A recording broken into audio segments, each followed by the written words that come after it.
Адамдын организми 24 саат бою. Түнкү саат 1-де.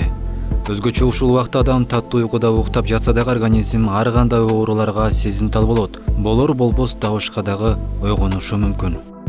Түнкү 2-де боордон башка дененин бөлүктөрү пассивдүү абалда болушат. Боор болсо так ушул маалда организмдеги ууларды өлтүрөт. Эгерде ушул учурда сизден уйкуга качып жаткан болсо, эч убакта кофе же чай ичпеңиз. Андан көрө 1 стакан сүт ичиңиз, магдырап уйкуңуз бат келет.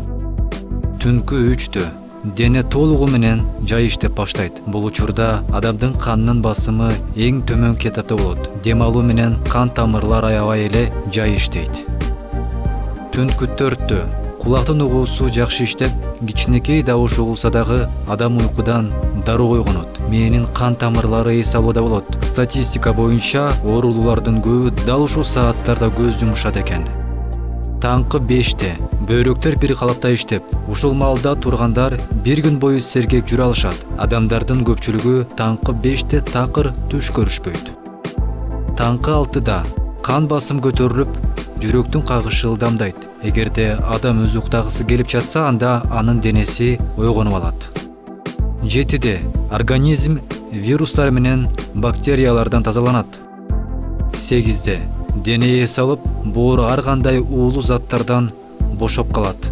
Бул учурда спирт ичимдигин колдонгондо башка мезгилдерге салыштырмалуу боорго өтө чоң зыян алып келет.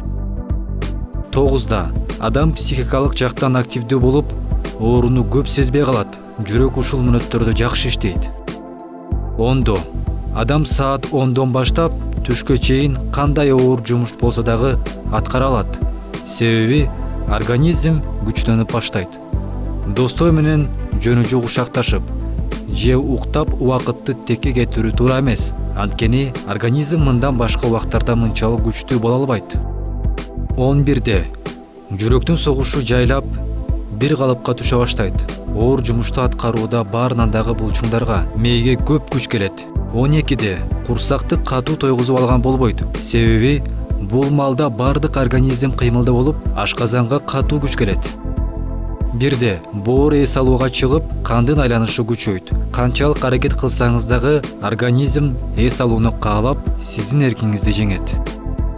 2-де бул убакта адамдын организми толугу менен эс алып, сизге такыр моюн бербейт. Жүрөктүн кагышы башка сааттарга караганда жайлайт.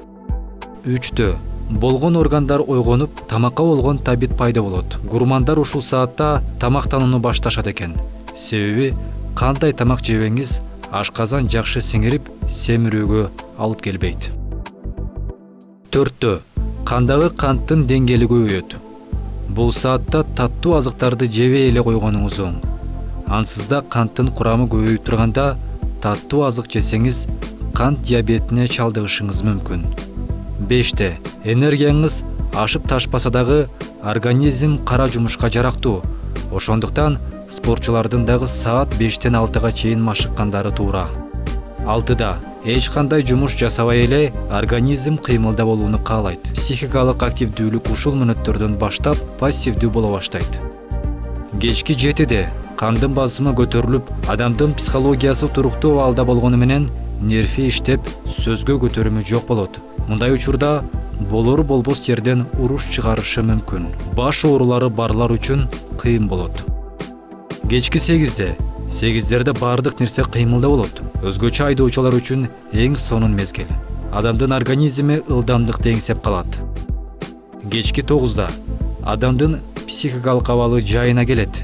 Ушул учур студенттерге же актерлорго текст жаттаганга ылайык.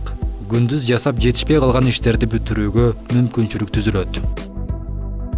Кечки 10-до дененин температурасы ылдыйлайт дагы, жүрөктүн кагышы жайлап, организм тынчтыкты каалап калат. Түнкү 11-де дене эс алууга камданып, кыймылды сүйбөйт. Мээ маалыматты начар кабыл алгандыктан китепче гезит окуган сунушталбайт. Түнкү 12-де күндүн акыркы саатында түш көрүүгө ылайыктуу мезгил. Бир гана дене эмес, адамдын мээси дагы бир күндүк жыйынтыкты чыгарып, өзүнө эмнелер керек болсо ылгап алат.